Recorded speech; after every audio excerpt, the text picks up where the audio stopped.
Dameni debatana sumurung sian saluhut naroha ima mangaramuti aka ate-ate dohot pikiran muna di bagasan Kristus Yesus Tuhatai.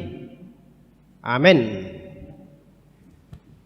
Selamat hari Minggu madihita saluhut nah kamanginang nang naposo bulung dongan nahina holongan itu hatta tamat dohoti perminggu di garejaon suang songoni nang dibagas munabi manang di dia pe boy tarlehok kamu tikimu marsaur dohot tuhatta nunga di pataru debata hita tu minggu pa 10 sia hondung trinitatis alani ditugu-tugu hita jala di pataru hita marhite hatana madalanya kapartikian silehonon na depe tu hita pos marohatta ibana madongani hita marhite hatana natar surat di buku Job bidu 23 ayat 10 rodi 10 pitu songonoma hujahama di hita.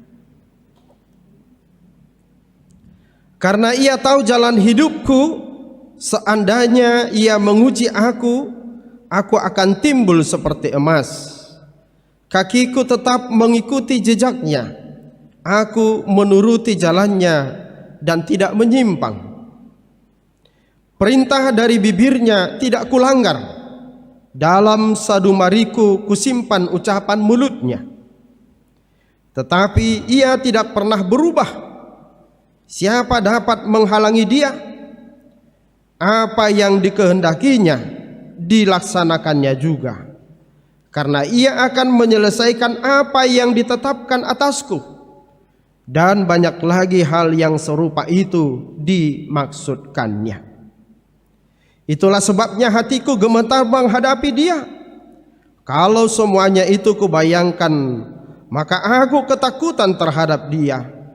Allah telah membuat aku putus asa. Yang Maha Kuasa telah membuat hatiku gemetar. Sebab bukan karena kegelapan aku binasa, dan bukan juga karena mukaku ditutupi gelap gulita. Demikian firman Tuhan. Bapak Ibu saudara-saudara yang dikasihi Tuhan, hal unik dan sekaligus rumit kita temukan dalam kisah Ayub ini. Mungkin di bagian awal dari kitab Ayub ini. Mengapa saya katakan demikian? Karena kita bingung mengapa Tuhan memberi ruang kepada iblis untuk melaksanakan keinginannya, menyusahkan, membuat orang benar menderita, membuat orang saleh menderita, membuat orang yang takut kepada Tuhan menderita, membuat orang yang menjauhkan diri dari dosa dan kejahatan menderita. Dan puncak kebingungan kita juga akan kita temukan di bagian tengah daripada kitab Ayub ini, di mana seolah-olah seakan-akan Tuhan tidak pernah menjawab, Tuhan tidak menjawab keluhan, Tuhan tidak menjawab pertanyaan, Tuhan tidak menjawab seruan orang benar yang berseru kepadanya. Bapak Ibu saudara-saudara yang dikasihi Tuhan, dalam pasal pertama kitab Ayub ini dijelaskan siapa Ayub sebenarnya. Ya, siapa Ayub sebenarnya? Dengan simpel kita katakan Ayub adalah orang benar. Tetapi ingat, kebenaran, kebaikan orang manusia itu relatif. Ya, ini sama seperti seorang bapak-bapak yang sangat dikenal di kampungnya orang yang baik, lemah lembut kepada istrinya, tutur katanya tidak pernah menyakiti orang. Demikian juga kepada anak-anaknya, kepada tetangganya, kepada saudaranya. Dia selalu berkata dengan lembut dan selalu berbuat kebaikan. Namun ketika dia meninggal, ada banyak orang yang menangis termasuk beberapa di antaranya ibu-ibu muda yang turut menangis juga seperti tangisan seorang istrinya. Molo di hata batak di dokmon burju saluhut. Burju itu inatai burju doh tuaka inana asing. Itulah kebaikan manusia. Tetapi Ayub di dalam kitab ini dikatakan he was a perfect man. Dia adalah seorang manusia yang sempurna, ya. Seorang manusia yang sempurna. Dalam bahasa Batak dikatakan dia adalah seorang sahalak nadaulat naburju biar mida jahoba jala di padau dorohana sian nasa hajahaton. Manang di Bibeltai di Alkitab di pasal-pasal pertama dia seorang yang saleh, yang baik, yang takut akan Tuhan, yang senantiasa menjauhkan diri dari dosa. Maka ketika kita membaca kisah tentang kitab Ayub, betapa menderitanya Ayub, orang benar, orang baik itu, orang saleh itu. Maka ketika kita mengalami penderitaan lalu kita bertanya, Tuhan, mengapa saya harus merasakan ini? Kenapa saya harus mengalami ini? Kenapa penyakit ini tak pernah sembuh? Kenapa saya harus kehilangan istri yang saya kasihi, kehilangan suami yang saya cintai, kehilangan anak yang satu-satunya belahan jiwaku, tapu nipu pusuku, todikku. Maka ketika kita membaca kitab Ayub ini, kita akan malu terhadap diri kita sendiri. Ternyata kita belum pantas bertanya kepada Tuhan, mengapa, dan mengapa. Karena kesalehan dan kebaikan kebenaran Ayub itu jauh melebihi kesalehan dan kebaikan kita apabila kita merasa bahwa hidup kita baik, saleh dan benar di hadapan Tuhan.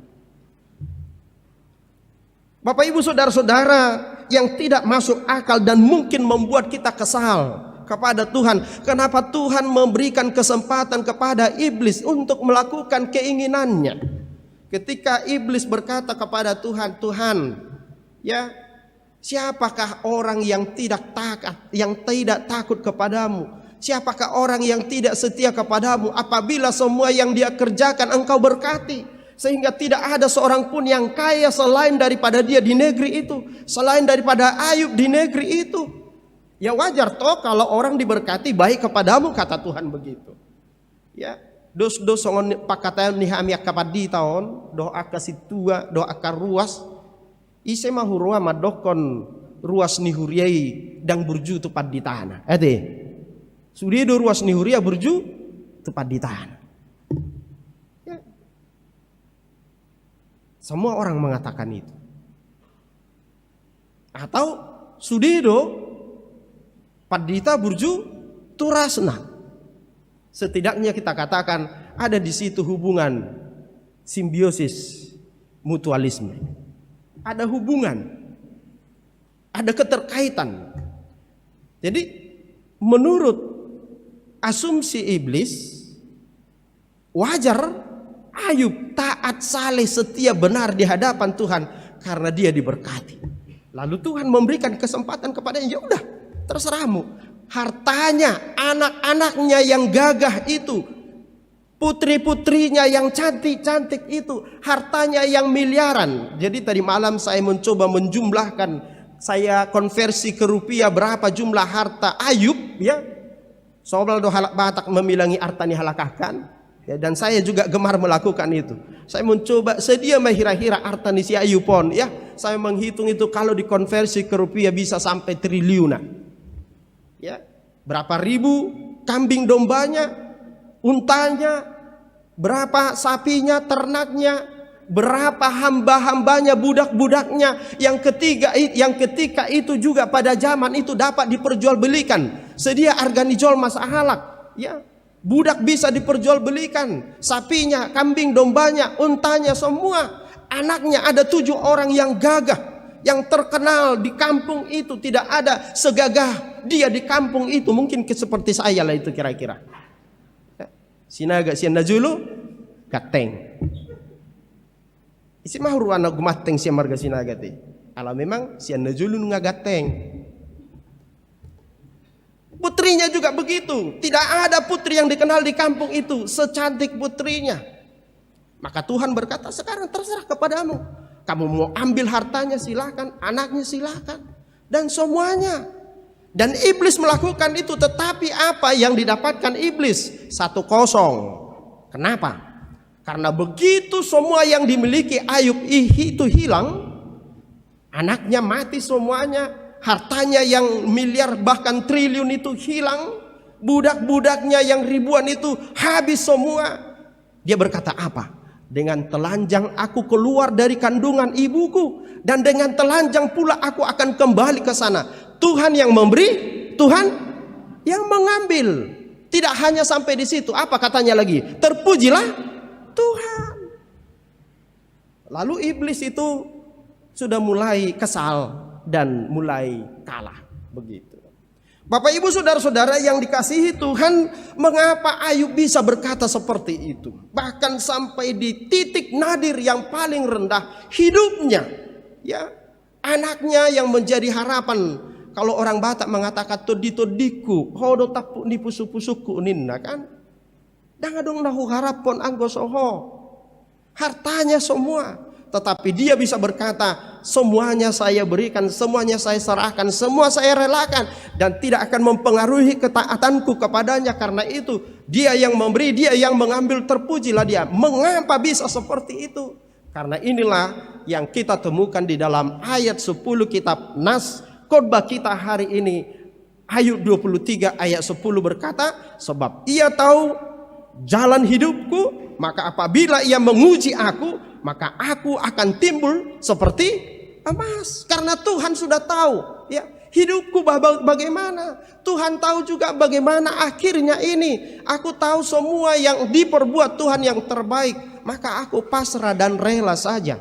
Karena itu Bapak Ibu Saudara-saudara, kunci kita untuk mampu menghadapi setiap pergumulan dan penderitaan kita, kenallah Tuhan dengan sebaik-baiknya. Amin.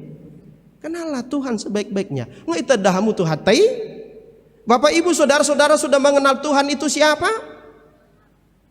Amin. Kalau kita sudah mengenal. Tetapi sebaliknya, ketika kita mengenal Tuhan itu sungguh-sungguh, pada saat yang sama juga kita dituntut mengenal diri kita siapa kita sungguh-sungguh. Maka kita akan menemukan bahwa Allah itu sangat tinggi dan saya sangat rendah. Allah itu sangat besar dan saya sangat kecil. Tuhan itu sangat mulia dan saya sangat hina. Tuhan itu maha kuasa dan saya maha tidak berdaya.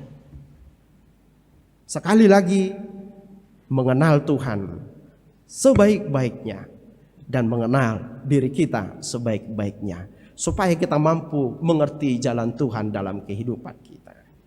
Itu yang pertama dari firman Tuhan mau kita renungkan. Yang kedua Bapak Ibu Saudara-saudara, ternyata iblis tidak berhenti sampai di situ. Kalau hartanya hilang, anaknya hilang, budak-budaknya hilang, ya bisa saja itu masalah kecil baginya. Tapi ingat Tuhan, katanya begitu kan. Ingat Tuhan. Orang akan merelakan segalanya, orang akan mau memberikan semuanya demi menyelamatkan nyawanya. Ya, sama seperti ungkapan biasa orang kita ini. Kalau kita masih muda dan kuat, semuanya kita korbankan demi harta dan jabatan. Begitu kan? Namun begitu kita sakit, semua jabatan dan harta kita korbankan untuk menyelamatkan jiwa kita. Ini juga logika, ini juga yang dipakai iblis. Ya, semua mungkin hartanya, anaknya, semuanya dia rela. Tetapi ingat, kalau nyawanya atau tubuhnya menjadi sakit, dia tidak akan mampu. Lalu Allah berkata, silakan, kau perbuatlah apa yang kau kehendaki, tetapi nyawanya tidak ada dalam kuasamu. Maka Ayub menjadi sakit dari ujung kaki sampai ujung rambutnya.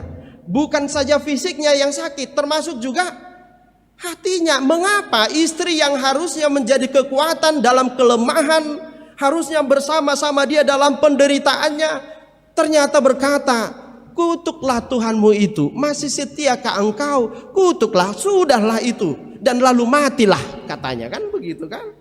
Isehamu akainat tanahnya medosoni itu amata yang godang ditower itu. Wah, holong do perhami Tuhan ini, setia do peho. Kutuklah Tuhanmu itu, mati mau sonari itu magon, kan begitu. Tetapi Ayub berkata apa? Dia tidak menjawab dengan kasar yang seperti saya katakan itu. Dia berkata, apakah kita hanya mau menerima yang manis saja dari Tuhan? Kalau kita sudah menerima yang manis, tidakkah wajar kalau kita juga mau menerima yang pahit? Dan sampai di situ Ayub tidak berdosa.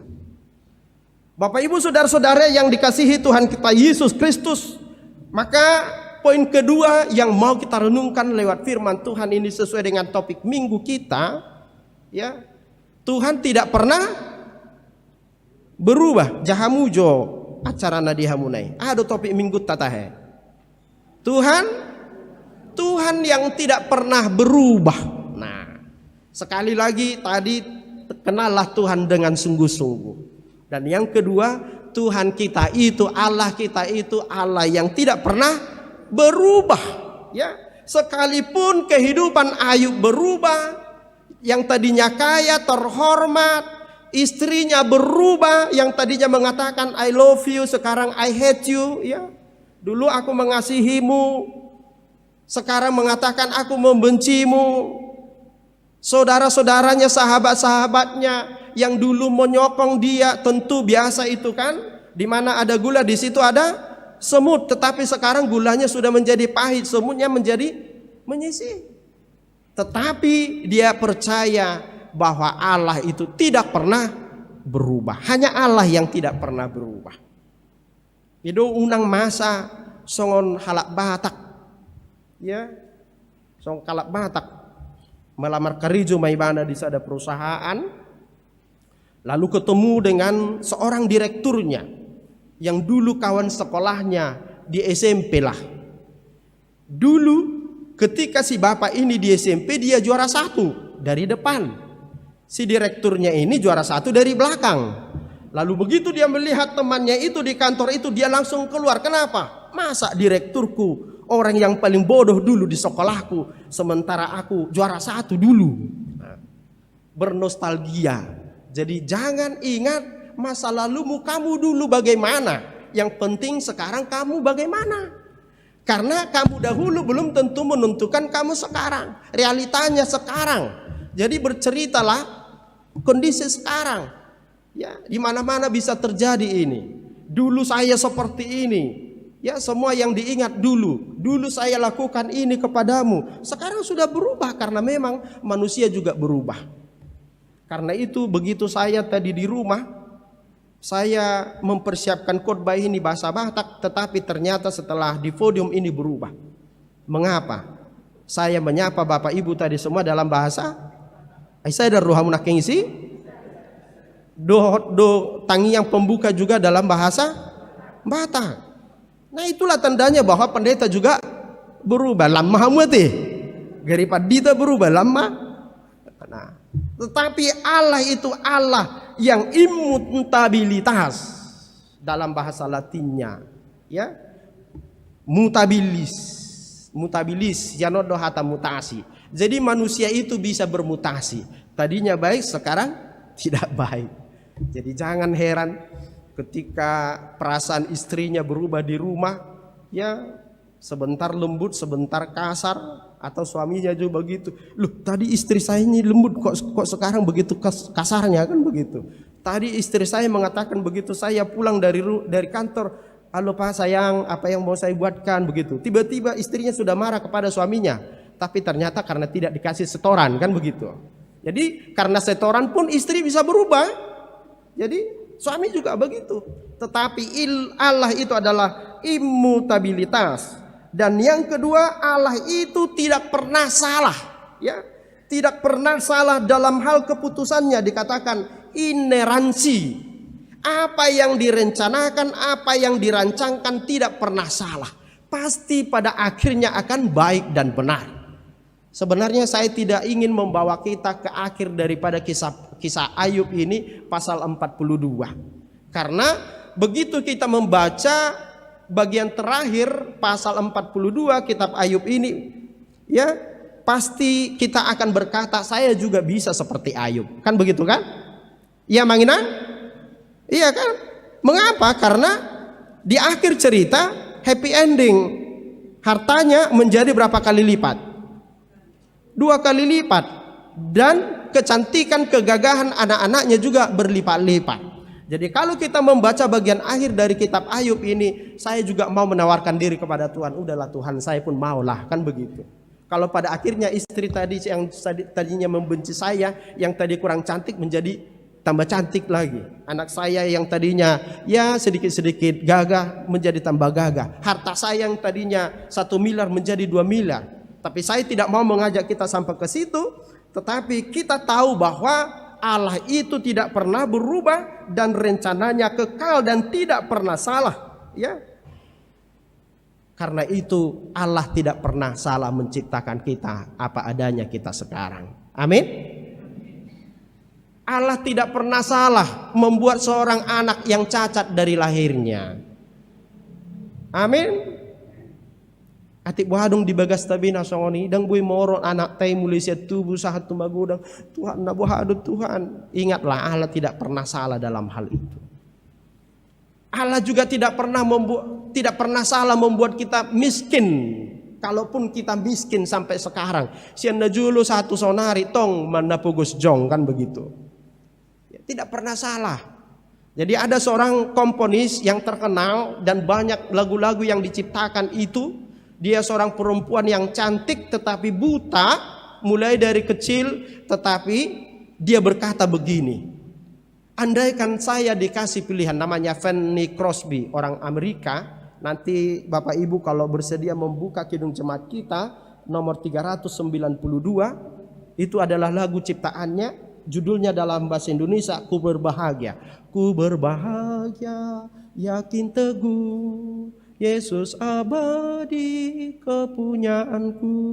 Terus kemudian Kidung Jemaat nomor 408, di jalanku ku diiring, di jalanku ku diiring. Lalu kemudian nomor 402, ku perlukan juru selamat. Lalu kemudian nomor 388, selamat di tangan Yesus. Namanya Fanny Crosby, orang yang buta, ya, yang sudah menghasilkan sampai 8.000 karya lagu, termasuk lagu pop yang sangat terkenal di Amerika. Dia berkata begini, andaikan saya dikasih pilihan, saya akan tetap memilih menjadi orang buta, katanya. Mengapa? Supaya apabila suatu saat nanti saya berakhir dari dunia ini dan saya bisa melihat, maka wajah pertama yang bisa saya lihat adalah wajah Yesus Juru Selamatku. Luar biasa kan? Iya.